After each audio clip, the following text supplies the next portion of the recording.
Hello and welcome to Your Take is Excrement. Today is our first episode. Wow, look at us. Wow, Happy look at us. birthday. Happy birthday, Yes. Neo. Happy first birthday. Happy first birthday. Today we are well, isn't that weird how you don't start life at 1 year old? You start at 0 years old. Yeah. So you don't start at like 1. But you start at 9. Wait, never mind. That's a bit. Never mind. Ignore me. You started 9 months? Almost Almost one. And then I realized the if you really dig into that take, it's horrific. Oh, But 100%. I feel like, you know what? I feel like if you get out of the womb, those 9 months are added. Like You get a bonus? You just get those. It's like a extra. sign-on bonus. Yeah, exactly. I think you start at 1, and that's only fair. But anyway, we today, this is not episode 0. This is episode 1. We are doing the first episode of Your Take is Excrement, or we're going to just start calling it Excrement because it's shorter and funnier. Funny. And hilarious. And today, I mean, I guess every day, but today especially, my name is May, and I am a horror personality on the internet. I'm mostly known for watching absolute shit and laughing about it. A talent that God bestowed upon me. And today I am joined by my absolute darling. Go ahead. Neo or Angstrom online when I eventually get those things up and running. I have a Twitter. You do have a Twitter, and it's a sexy Twitter. Listen, if you want to see some Catboy photos, Who Angstrom. doesn't? Who Listen. doesn't? Humanity is evolving to Catboy, not crab. Scientists are wrong. my doctorate will be coming out soon. Fuck you, Jordan Peterson. We're not lobsters. We're Yeah. cat boys. Come Yeah. on. Well, even women are cat boys. Everybody knows that. Well, there's cat women. No. No? Only cat boys? If we're lucky. Ideally. Ideally. So the idea of this podcast here that we are on, Your Take is Excrement, I do like plugging the title. I think people need to know. The whole bit here is that our boy Neo here, you know, he grew up a sweet Christian boy in Africa, and he didn't see a lot of the vile, horrible things that us dumbass Americans have seen. At least movie-wise. At least movie-wise. Which is a wonderful thing for me because I truly, truly love harming other people's minds with media. So I have been given this job by God himself to take this beautiful cat boy and warp his little brain into my brain, a brain of nightmares. So we have decided to sit down and actually just go through a bunch of weirdo classics, psychedelic horror films, not just horror, but mostly horror, and a lot of just classics, and just kind of go through our takes as they evolve on them. And then at the end of the episode, we're going to decide whether we would call the film our kind of excrement, which is good, or we don't, like, it's not, we don't want to shit that out. Yeah. We don't want that. So we have to decide at the end, like, where we sit on it. If it like goes in, If it's a good shit the or a pile, bad shit. Yeah, like, let's say we have a shit pile, right? And Neo needs a good shit pile in his life. And so we're building his shit pile right here in front of you. And I think that's beautiful. So, but Neo gets to decide as we go what goes on the shit pile. But so do you at home. It's like, it's going to be fun. It's like a game we play. Think about it. I think it's hilarious. Good shit or bad shit. Exactly. And it's always bad shit. So, and because it's always bad shit, that brings us primarily to the object of our episode, which today is the film Cannibal Holocaust, directed by Ruggero Deodato. It is an Italian film, and if you don't know about it, you probably are living under some kind of rock, like Neo over here. I mean, I conceptually knew about the film. I feel like everybody conceptually knows about the film. Sure. Like, even if you haven't seen the film, you had that one friend in high school that's like, hey, do you know about you know this? about Cannibal Holocaust? They killed someone in it. Yeah, it's disgusting. My big brother told me. Yeah, it's like the most fucked up thing ever, man. Like everybody's. So I grew up with Blockbuster. So growing up with Blockbuster, you always heard about this shit because it'd be the weird shit that they would like either not get in or they'd get in very briefly. And it's like, yeah, there's no good rational reason for why they would give that to 13-year-old me. Wait, did they actually have? Yes. What? Yes. Like, wow. You'd be surprised. Like, especially on tape. Like, when it was on VHS tape, holy shit, they had like all the David Lynch stuff. It was crazy. I aspire to that level of apathy to humanity. To hand a 13-year-old a copy of Cannibal Holocaust. Well, and see, that brings us to the next thing. See, because I handed Neo Cannibal Holocaust at a very unique time in his life while we were doing acid, LSD, psychedelics. Yeah, we had done a little bit of LSD together, like we do, which is fun, and we liked it.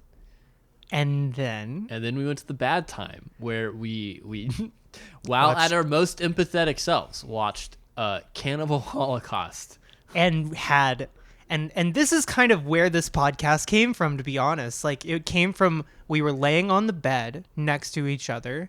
I had my head on your chest, and I was watching the film, and then you said, May, we should start a podcast. and I wept and said, yes, absolutely we should. But no, okay, these are jokes. But we decided to do this because while we were watching Cannibal Holocaust, Neo came up with just some nuclear takes about it, and it was amazing. Like, we were just talking about it in a very candid way, and we were just like, damn, I wish that people could hear these conversations. So we've decided to start recording our conversations today. Well, I think that's how all podcasts start, is you take two very conceited people who are full of themselves, and they decide that their ideas must be heard. Absolutely. Especially, two people have a conversation over a little bit of LSD, and then suddenly you're just like, damn, the podcast just comes together, huh? Mm-hmm. So, well, and I think a lot of people at home are going to be like, damn, that's fucking psychotic. Why did they watch one of the most disturbing movies known to man on LSD, a chemical known for giving you bad trips, possibly, if you see things that trigger that. Yeah. Well, and I should say, the people we were with that weren't the two of us did not like it. Did not have a good time with it. They had a bad time with it. They had a ranging from indifferent to very bad time. Yeah, but I mean, like, so we were kind of at this point in the trip where everybody was very mature. I felt like everybody could handle it. And it felt like the trip was nearly over and it was about time for us to start going to bed. And when it's about time for people to start going to bed when you're on LSD, the idea is like, okay, well, let's turn on something kind of something that's going to engage people intellectually on such a level that they'll go, damn, that's crazy, man. And then they'll go to sleep. Mm-hmm. And so for whatever reason, I was just like, Cannibal Holocaust is obviously going to be that. So we decided that was going to be the vibe. And about halfway through it, I don't know, did we regret it? I think I regretted it from the moment the moment the idea came out of your mouth. The moment you said, "Hey y'all, let's watch Cannibal Holocaust." And on acid. Well, cuz I jokingly said, "Let's watch Apocalypse Now on acid." which also would have been fucking insane. Just kind of want to do that. Hey, listen, Hey. the night is young. Yeah. Hey, you free tomorrow? Yes. For legal reasons, that's a joke. Oh, for legal reasons, that's a joke. My lawyer said that's a joke because I don't think this drug is legal in Texas yet. But when it is, oh boy, the content is gonna be so spicy. Oh man, I can't wait till they legalize drugs here so that I can start making the good shit. You know what I mean? You should take a week into Colorado. I know, you're very correct. And just make all the content in Colorado that's possible and just surf on back over here. Anyway, so like Cannibal Holocaust has this reputation that precedes it very much, where it's mostly known for being like kind of a dare movie. It's kind of borders on not safe for life, like, and it's a movie that borders on it because there's definitely like 3 minutes of that movie that are not safe for life. Yes, 100%. So the rest of that is like open for discussion, but there are absolutely 3 whole minutes of I don't like it. Oh fuck, someone should probably go to jail for this. Yeah, and oh boy, people sure tried. But like, I don't know. I feel like it's kind of a rite of passage. Mm-hmm. It's kind of that movie. It's like once you've seen that, it's kind of like, okay, I have reached some sort of mental dexterity in there where I'm never going to be defeated by a movie ever again because I've seen this in this setting and I was fine. Mm-hmm. So it's like a powerful experience to watch it and to tolerate it. And like, well, it's like slaying a lion. You know, it's like it's like all right, this is you've graduated into adulthood. Exactly, you know, exactly. And we love that. So everybody likes to graduate. We all did a big graduation. Isn't that nice? So before we actually talk about the movie itself, I think we should just expound ever so slightly more on what the exact experience of watching Cannibal Holocaust on LSD is like, as opposed to anything else. Right. Before we actually talk about our takes. Well, so first of all, we instead of watching the what is that, a Blu-ray on the shelf? Yeah. Instead of watching the nice crisp 1080p or 4K that I paid like $40 fucking for. Whatever. Yeah, it's a 4K restoration. 4K. So instead of watching it, a 4K Blu-ray on a 4K TV, we instead found a shitty fucking YouTube video of it and watched it in almost 360. Yeah, maybe? it was fuck awful quality. It was like the worst possible quality. So I insisted on this, even though I purchased the fucking Blu-ray. I was like, no. We watched this on the worst possible. And you know what? There was a secondary reason. The secondary reason is that it makes some of the gore shit a little more tolerable for people in the room if they look at it and they're like, oh, I can't really see it very well now, right. Can I? But then when you actually watch the 4K, which I have done, you realize that the gore effects don't look that good anyway. They look fake fucking as shit anyway. Except for the real one. Except for the very real ones, which are very real. But so, like, to expound on my experience with Cannibal Holocaust on LSD, I had a very uncomfortable interaction with the turtle. Like, well, I think real quick, we should take a moment and just spoiler warning for when was Cannibal Holocaust made? Spoiler warning. For Spoiler anyone who's listening warning. who doesn't know, they do just on film. Trigger warning, I think, would be a more pair. So yeah, so content warning. I guess, wow, we're how long? Almost 15 minutes into this son of a bitch, and we're dropping a content warning. Yeah, people die, animals die. Well, what else you got? People don't die on film; they die in the movie. Right. They did just cut a living sea turtle in half with a machete. With the machete for funsies. For fun. Sea turtles are endangered. Yes. And they do just have a bunch of actors play around in the insides of a once alive endangered sea turtle. Which naturally will make you ask the question, and I think it's a question that every human being needs to ask themselves, which is what exactly brings an actor to the place in their life where they are willing to do that for a movie? What was it? You know what I mean? The only way I can imagine it in my head is the absolute, like, ass-clenching fear of a director. It has to be that, right? Can you imagine how, like you're hot, you're literally in the Amazon, and a insane Italian man... You're gonna fucking die by a snake any second now. Hands you a machete and a sea turtle and tells you to go for it. And the only way that you can get home is if this man coordinates a plane ride for you. So if you don't do what he wants, he's going to be very, very upset with you and not let you on the plane on the ride home. So the only way I can imagine them doing this is if he's holding their passports like over the Amazon River, yelling at them. Well, it's one of those situations where you look at it and you go, this has to be abusive, right? Yeah. This has to be an abuse by the director. But then you see them participating in it, and some of them are smiling, and you're like, they're participating in this. Yeah. Well, like, to an extent, there's like a... I don't know. It's like... Well, I mean, to be fair, have you ever slaughtered an animal in the bush? I have slaughtered an animal on a farm. I killed a chicken with an axe.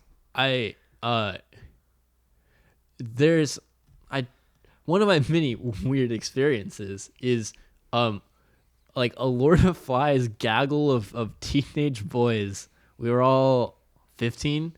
My boarding school wanted to teach us to be men. So they drug us out into the bush of Kenya, and they had a bunch of goats, and they handed machetes to I forget what you had to do, but I think it was like if you like memorized more Bible verses than anyone else or whatever, it was a reward. They handed kids machetes and had them slaughter goats, which we then ate. So you know, and we didn't film, so I guess we were doing better than Cannibal Holocaust. But to be fair to the actors, like, I was uncomfortable with the whole thing, but my classmates had a lot of fun slaughtering literal animals, slaughtering living animals, and then playing around with the discarded bits. So I think there is something in some humans, morbid fascination. This morbid like fascination. It's like the grotesque fucked up bit of like taking apart an alarm clock. Yeah, exactly. They want to take apart a living thing and understand what's inside it. It's like a fucked up or more fucked up version of like dissections and and like biology or whatever. Impromptu dissection. Yeah. What's in there? Who doesn't like an impromptu dissection? Let's see what's inside. It's like Christmas. So, like, Neo and I very much have a commonality in our life in that we both had pretty fucked up childhoods. Neo had a fucked up childhood in Kenya, and I had a fucked up childhood in Oklahoma. And, like, so my chicken killing situation was, you know, it wasn't quite as horrible. I mean, it was pretty fucking horrible, but basically I gave it one good whack and I failed. I didn't do very good. So I handed the axe to my father, who then cleanly cut the head right off of the chicken, which then ran off, spraying blood everywhere. It was as like chickens do. As chickens do. It was the worst thing I can recall in my brain ever having seen. It made me immediately feel ill, and I was not hungry anymore. Yeah. That's why I hate goat meat. Yeah. Because it smells like a dying goat to me. It really, something about it. I don't know. Anyway, so all of this is to say, it's been a long and winding road, but we are back. Yeah. All of this is to say, when May looks at the scene with the sea turtle in Cannibal Holocaust on LSD, having lived the life that I've lived, sitting next to Neo, who has lived the life that he has lived, I see the machete go down onto the neck of the turtle, and it looks like a knife going through butter, and I get hungry, and it looks really great, and I'm like, wow, they're making food. And that was my immediate thought about it. And then I realized that this is what I was thinking, and I realized that these have to be the thoughts of like a serial killer. And I immediately was like, oh fuck, I have to stop. Well, like, I think if there's any way to like make the scene less bad in the movie is for them to have just like butchered it for food instead of playing around in it. Well, and like if that's the reality, this makes sense to me in a lot of ways. And it probably was the reality. You know, I mean, ultimately, if you're in the woods for a long period of time, what are you going to eat? You know, you're going to eat whatever's around. Right. So very literally, they could have eaten that turtle. I don't actually know. But regardless, they told me it was going to be food in the narrative. Mm-hmm. And so when I was looking at it, I saw it as food. And when they cut it up, I was like, yes, the cycle of life. Mm-hmm. The turtle becomes food. And this was just like such a harrowing, horrible idea to me. And it continues to be, for whatever reason, a haunting idea. Mm-hmm. And it's almost more haunting than having seen a turtle get decapitated like 50 times, because I've seen the movie a billion times, including in 4K, which is great to do. Mm-hmm. But I'll never forget the like very first time I was over at a girlfriend's house, bundled up on the couch, turned it on YouTube, got to that turtle thing, and I immediately felt that dread and illness that came with like that initial thing with the chicken where it was like it died, like that morbid feeling. And I grew curious because of that. It was very much a rite of passage for me, because when I saw that, I went, okay, well, number one, I know I can handle shit like this, which means I now have to try and understand shit like this. And it kind of very much set me on a path. So Cannibal Holocaust is actually the perfect first episode for this podcast, because it very much does set us on a path to our demise. Right. Well, and I guess, so like with my reaction to the scene when we were watching it, my first take was when I guess I should back up first. So a lot of the movie to me was seeing how the director and the cast see not Western civilization. Right. And then I think a lot of the scariness of the movie, or the foreignness of the movie, is dependent on the audience being scared of the non-Western world. Being scared of the non-Western world. So when the turtle scene happened, what kind of the dawning revelation I had was, to everyone I know here in America, this is horrifying. This is horrifying, and watching an animal get butchered in the bush is a foreign experience, and it's a scary experience. And I say that not to say that it's like good to go into the Amazon and kill sea turtles. It's not. Don't do it. Just don't. But it's, do us a solid. Do us a solid.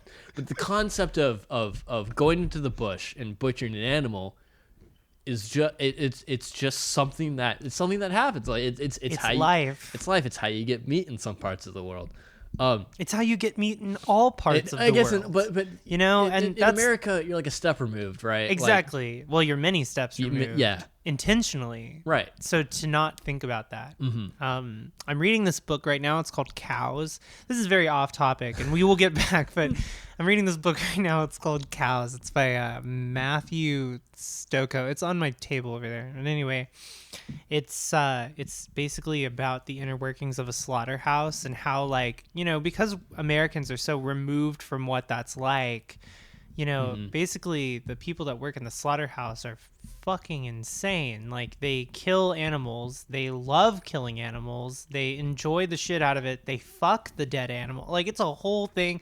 It's like a big orgy of crazy violence in there. And now that's probably not how slaughterhouses actually are, but there might be one out there that's like that, right? Yeah. But either way, the point is, like, we are so fucking removed from this idea that anything that goes on in that facility is baffling to us.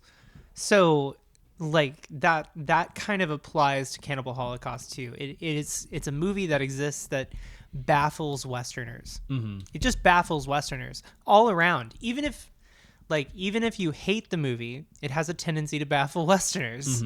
And it's like, well, I guess we should talk about what the movie is about. Yes. Which we never really did, but that's fine. We got lost on the conversation about the trigger warning. Yeah, but I mean, so Cannibal Holocaust. Okay, explain Cannibal Holocaust for people who have never seen it. Cannibal Holocaust is the story of this not archaeologist. What's the profession? Anthropologist. That's right.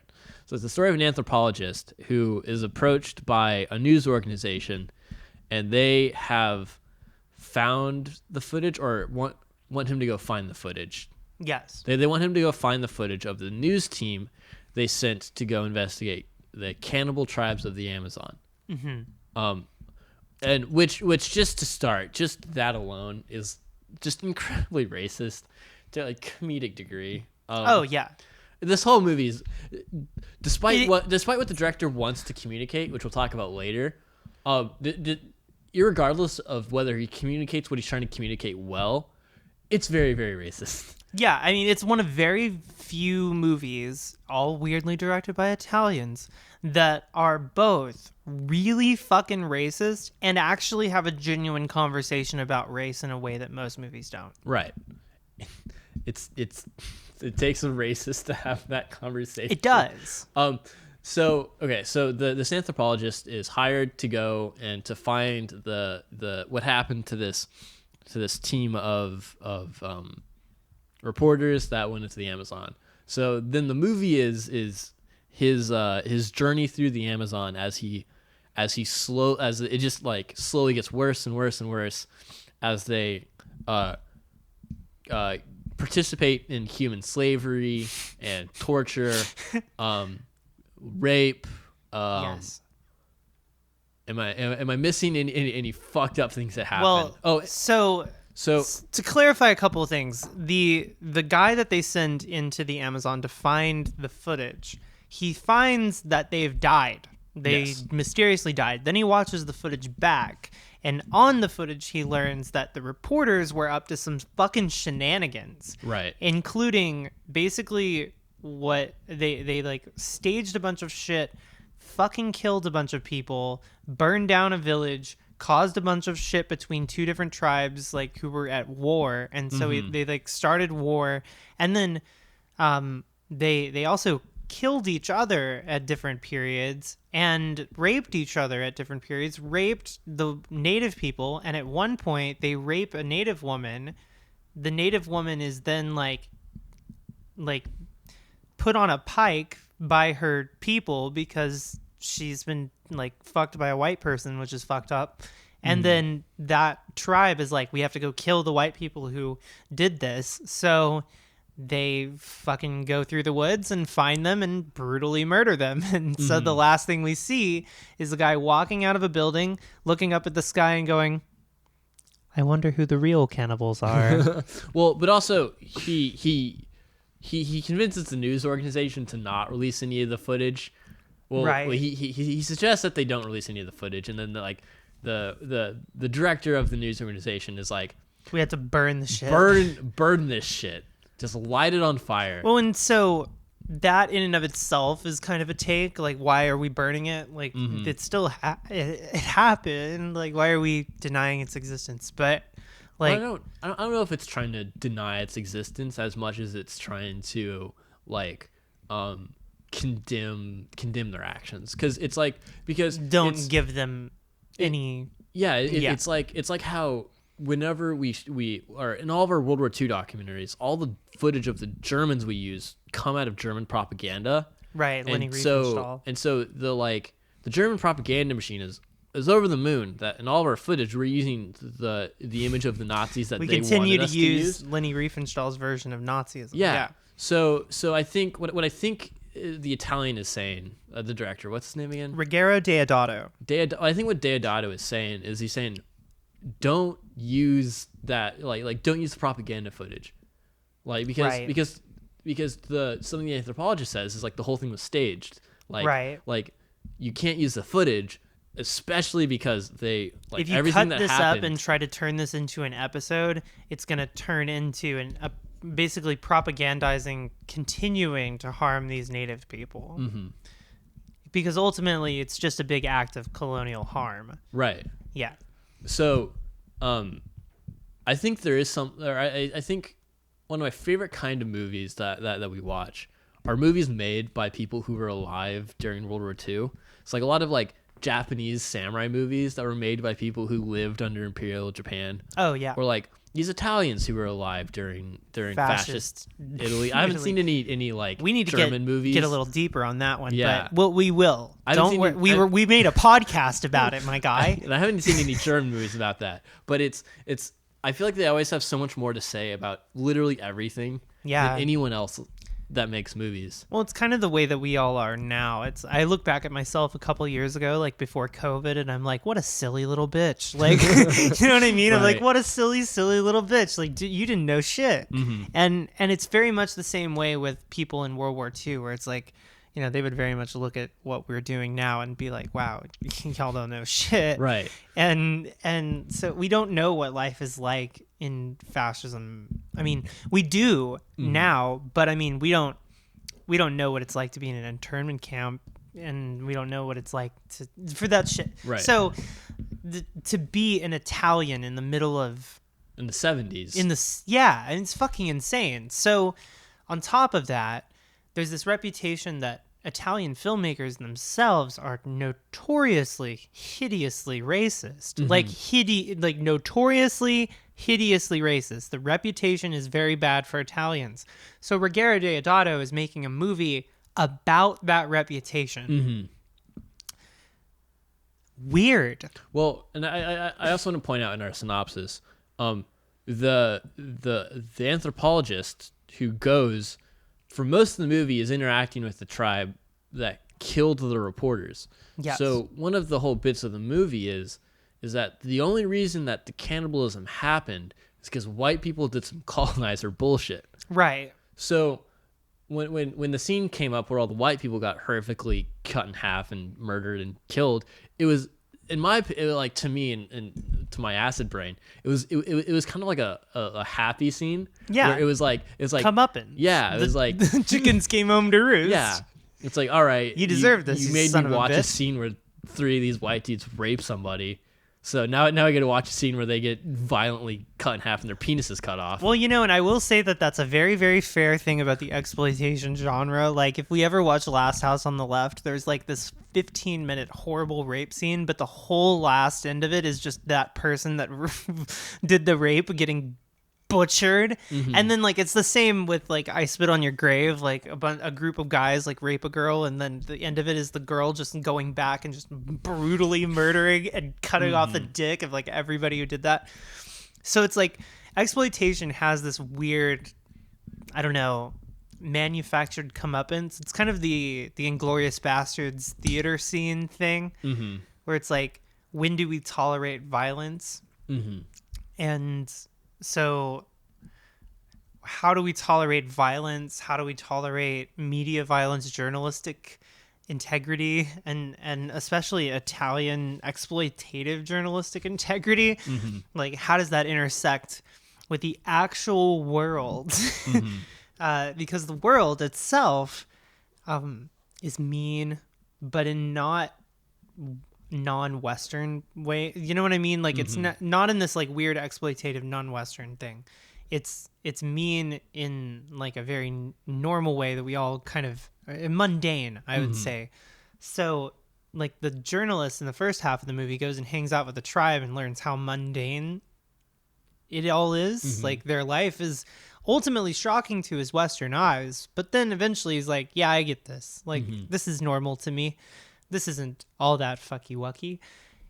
Like, well, it's so mundane to them that they have to stir up shit to get like footage to sell. Exactly. And so the world is a mean place, yes, but it's the people profiting off of these communities of people that are just fucking vibing.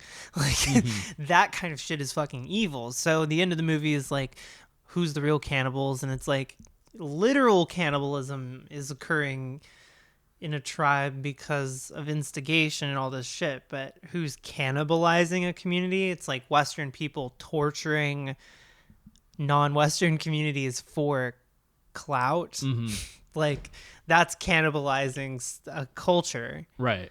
So I think when a lot of people see this movie, I think the reason this movie is scary is because as Westerners and or white people, it's like you watch this movie about a bunch of white people getting fucking slaughtered, and that's scary. And it's the Amazon's an unfamiliar place, and it's scary. It's like it's kind of like it's almost like an alien thing where it's just so foreign that it's kind of incomprehensible to a degree. Exactly. And so I think a lot of like the kind of the beginner take to that movie is wow, the Amazon is scary and like, and I think that's like one of that's like the beginner take that the director wanted you to get. But I think there's a much deeper take that the director wanted people to understand. And that's that, wow, white people fucking suck and white people are the scary ones. Yeah. And it's really weird for me because I was watching that movie and you watch the movie and you like, you're having all these interactions with the journalists and they're really foreign. And it's like they're the kind of people you don't really meet in America, but the whole bit is they're absolutely the kind of people you meet in America. Like everyone's met people who have the capacity to do that. And in Africa, I've met people who go to Africa to kind of do that exploitative, like colonialist nonsense bullshit. And so for me watching the movie, the fact that the director was trying to communicate that this behavior was weird and abnormal and look how weird this is was weird to me because like I've had dinner with those people. Like I've interacted with those people and I've had conversations and I've talked with them when I was growing up, and so it's this deeper understanding of the movie as of the movie ultimately is about white people need to just leave other people the fuck alone. Yeah. And so it's this horrendously racist movie that's trying to make the point that white people need to fuck off. Yeah, ultimately. And leave people alone. Yeah, and so explore the dimensions of this then, which is the fucked up thing is like, how does one articulate that message? See, because there's like, I agree with you about the levels, right? There's like the first level of it is if you got the Western eyes on, then you're like, wow, so scary. And so when I turn the movie on with people, it's a test. It's always a test to see how fast we can get past that first one. Because the only people that would ever find that movie scary, and I put quotation marks around that, are like white Western people who have never seen something like that. Like, or have somehow been protected from that world. Like, those are the only people that could ever be scared of it. So like you put the movie on and you test to see if somebody can jump over that hurdle. And like, when you do, then you arrive at the take zone where you realize this racist thing and you're like, okay. So the movie is ultimately about these like racist implications of Italians going to the rainforest and causing mischief. So then you can jump over that hurdle again and realize that Ruggero Deodato took a bunch of people out into the wilderness, grabbed a bunch of cannibal people that he perceived to be quote unquote cannibal people, and made a story and made a film that, while about like racial justice, is doing something racially hideously unjust. So so colonization exists also in the dimension of trying to communicate that How colonization even exists. Right. Fuck. That's a fucking Yeah. that's a Zizek is here. It's like fuck. I hate it. And so like its place in horror history is really fascinating because like not scary, mostly stupid, not really all that interesting for like a solid half of it. Like I would definitely say that like it's got a pace to it, takes its time, and like it's not the best made movie, but a lot of people I think say shit like this, which is like a movie like this could not be made today. They couldn't make something like this now.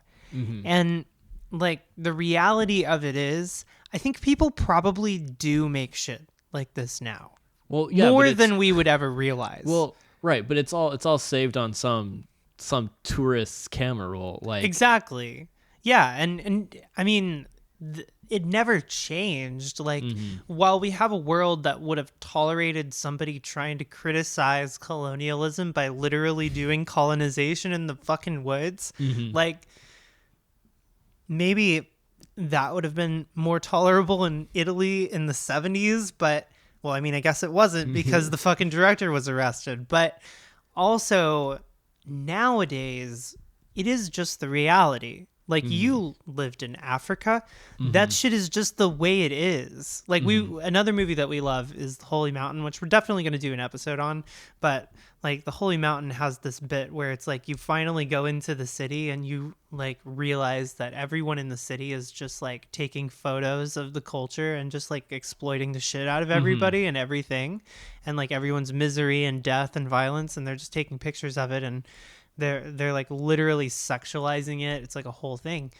And so like I feel like there's this truth in there that that like Cannibal Holocaust kind of, I feel like it represents, and life nowadays just is. Right. And we don't question it.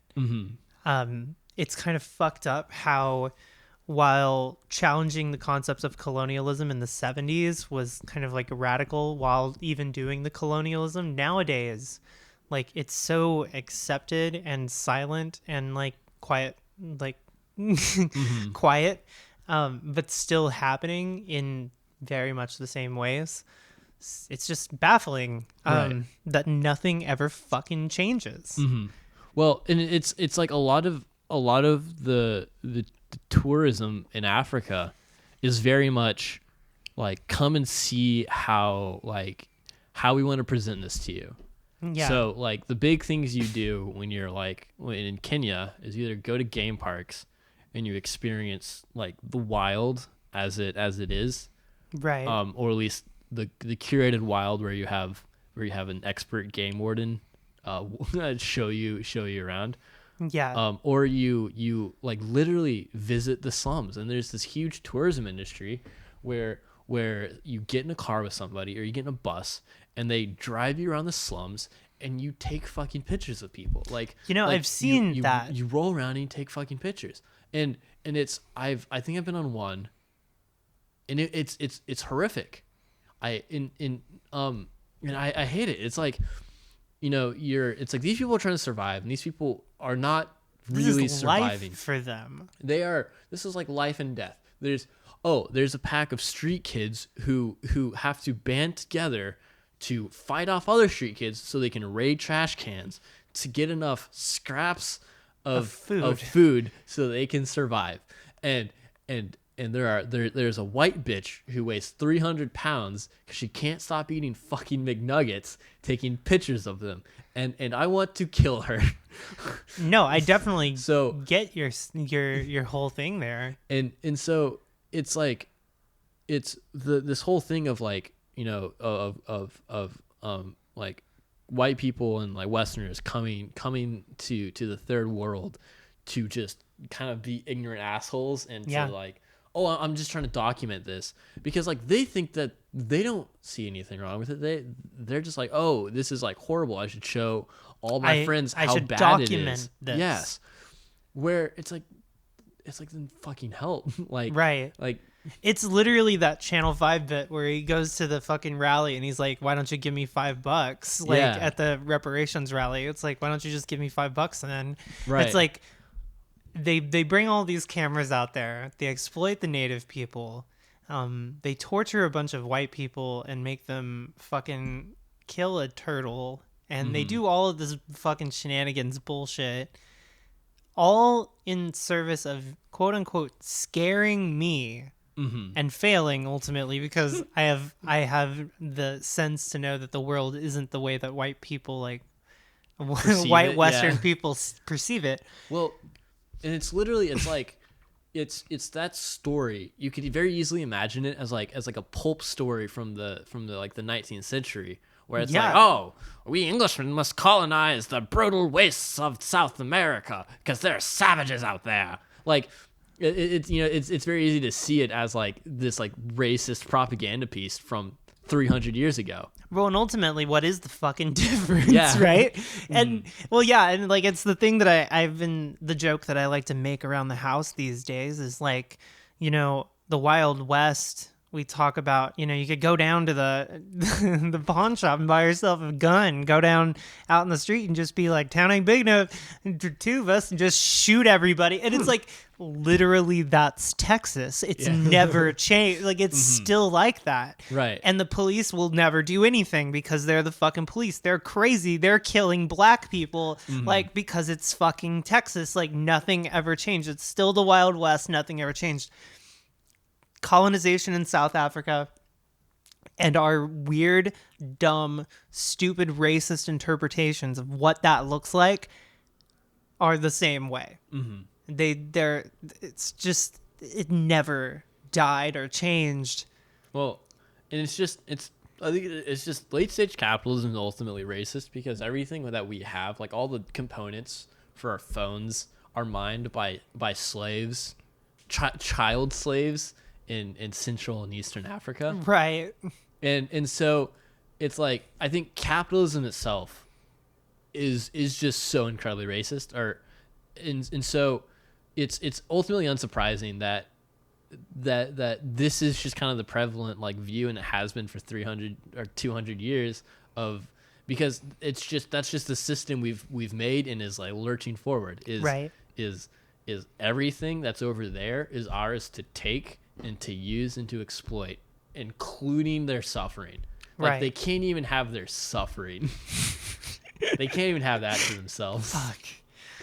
Yeah, and you know, that is one thing that people don't get here, and it's like that, like white people get to have suffering, like privately. They hate to have it alone, but they have to privately suffer. And like, a fucked up thing about being even like any modicum of celebrity is that your emotions are always on display. Thus, your suffering is always like in display. And so like that whole like having to kind of be aware of how your suffering is being exploited and who's paying attention to it is just like such a fucked up dimension of human existence. Right. Well, but even if you're a celebrity and your suffering is being exploited, to some degree you're benefiting from that. Oh yeah. And these 100%. People in the slums, they will never see a dime. No, they'll never see a fucking dime from it. Yeah, exactly. And so one is a choice and one is not. The best they can get is they can show up to a church's like baptism campaign and profess the Lord Jesus Christ as their savior for the 12th time that week and get a meal. That's like that is the closest they can come to profiting from this like colonization of their suffering. Right. It's a wildly different thing than here in the West. Like here in the West, like we don't even understand these concepts. And it's like, and I'm talking about this, but it's I I've only really ever experienced that from the privileged point of view. Right. Like, you don't know what it's like to necessarily be a kid in the slum that people are taking pictures of. I've talked with people who are, who grew up in that, and also in like my boarding school, we would also have visitors come, and so I'd be in a classroom like trying to learn, and just a bunch of fucking white people walk in the back and take pictures of us. Right. And it's like, what the fuck, y'all? Like, leave me the fuck alone. Or I'd be sitting in my dorm. And they take people through my dorm, and it's like, this is my 6 foot by 6 foot room is like all I have to myself. Home, my life. My home.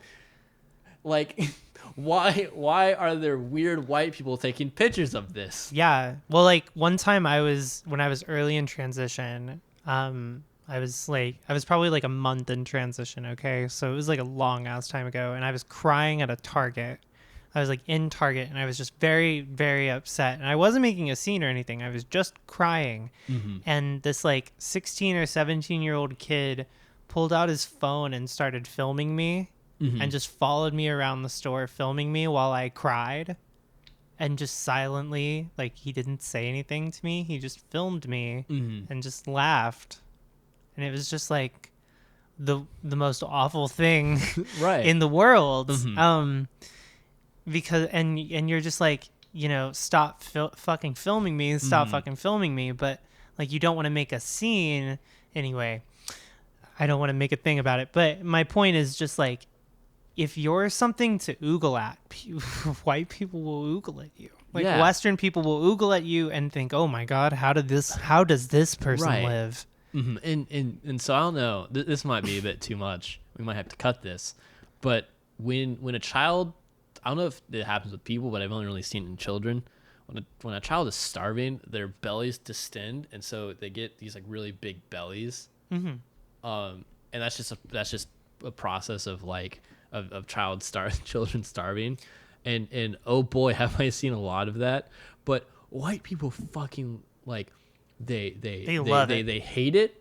But they hate it in a way where they whip out their phones and they take 20 pictures of it. Well, and so it's the, oh my gosh, that's horrible. I want to see more. Yeah, well, and so when I was young, my grandparents, if they ever are hearing this, God forbid, but my grandparents, are kind of cultural tourists, which is to say they had a lot of money and they loved going to foreign countries, mm-hmm. taking pictures and being like, whoa, wow, look at how the other side lives. Mm-hmm.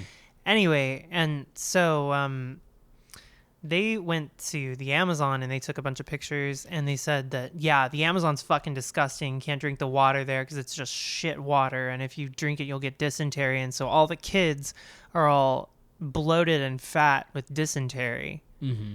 And they're all shitting themselves to death. And that's what I heard. Like, mm-hmm. growing up, that's what my opinion of what that was. But in reality, it's also starvation. Yeah. It's a lot of fucking things. Mm-hmm. And ultimately, what did my grandparents do to help? They took pictures. Yeah. And they brought it home and they told me. And they told mm-hmm. me this like crazy weird version of it. Mm-hmm. When in fact, the situation is very complex. And the people there are humans. Yeah. Like you and me. Mm-hmm. With consciousness and choice and mm-hmm. free will, and like they're this is their home. And so like Cannibal Holocaust to me is a movie that speaks to that mm-hmm. in a way that nothing I've ever seen does, mm-hmm. while also being a terrible thing in and of itself. Right. In a horrifically racist movie that portrays the horrific racism of Western society.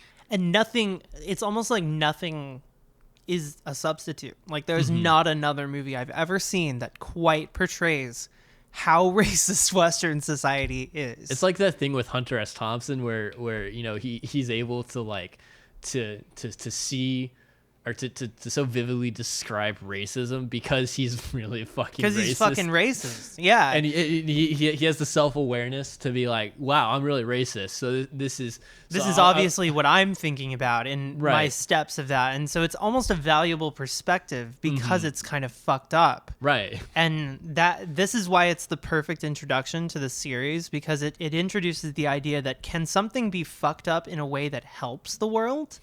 Right. In a way that it's bad and wrong, but in watching it alters your perceptions, or like it's a good document that demonstrates something very valuable that most people will never see without it. And so to what extent can you really hate something like this? Well, and it's also a litmus test for people, because if your takeaway from Cannibal Holocaust is, wow, that's just really scary, it's like you probably need to evaluate your fucking priorities, man. Your priorities and how you see the third world.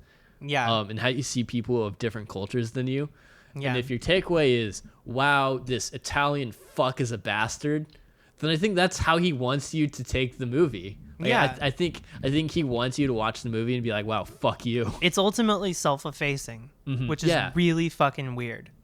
While in order for it to be self-effacing so successfully, it has to be that fucked up. Right. And that's just insane.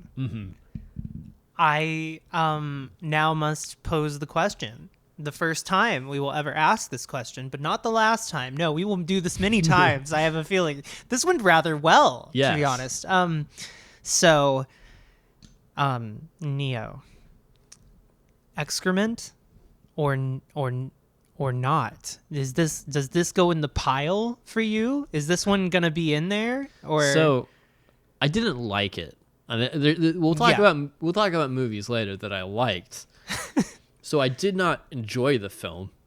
I thought a lot of my reaction to the film.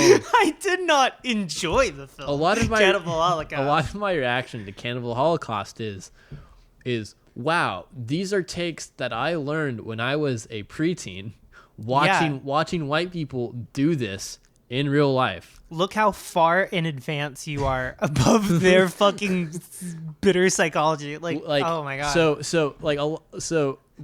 But I think that if I'm forced between that binary of worthless and in the fertilizer pile, I'm gonna have to put it in the fertilizer pile, because I think it's important for people who didn't grow up in the third world. It goes in the fertilizer. I forget that shit is fertilizer sometimes. Shit is plant food. Oh, well, in that case, I have to put it in my fertilizer pile too. I put it in my little pottery garden and grow a beautiful bouquet of trash. Yeah.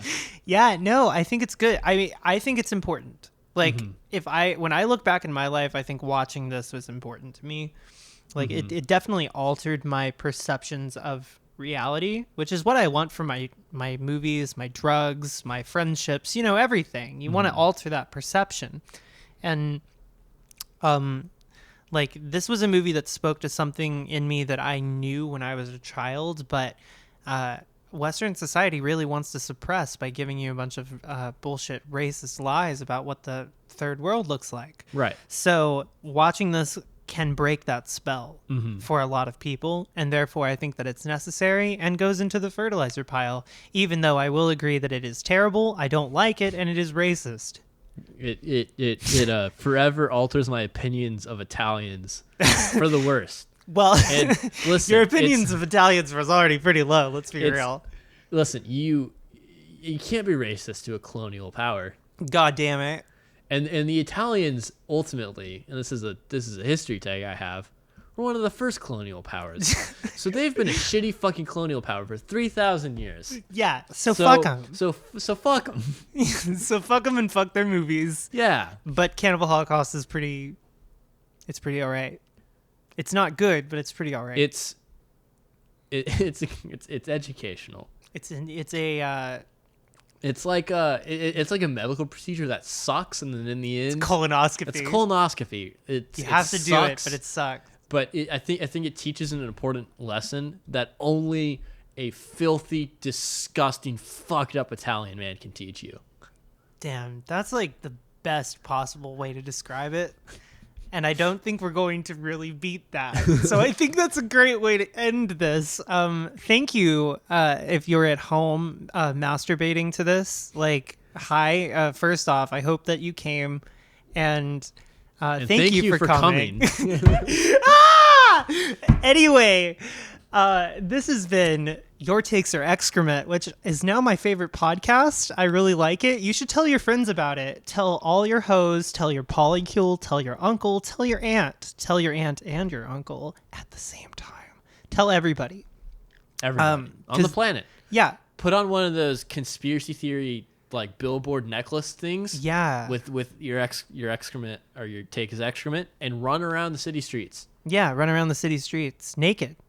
Well, it's not legal, so we can't recommend that. Quiet part loud. I see. Yeah. Sorry. So do not engage in public nudity unless it's legal where you live, in which case I don't want to tell you what to do. You live your life. Well, it's kind of like drugs. I don't do drugs unless they're legal where you live, and in which case, I do all the drugs. I think you should have all the fun that you can have, so long as you're alive. Yeah. Yeah. So go watch Cannibal Holocaust, and we'll see you next week, with more disgusting pornography to watch together. Yeah. Yeah. See you later. Goodbye.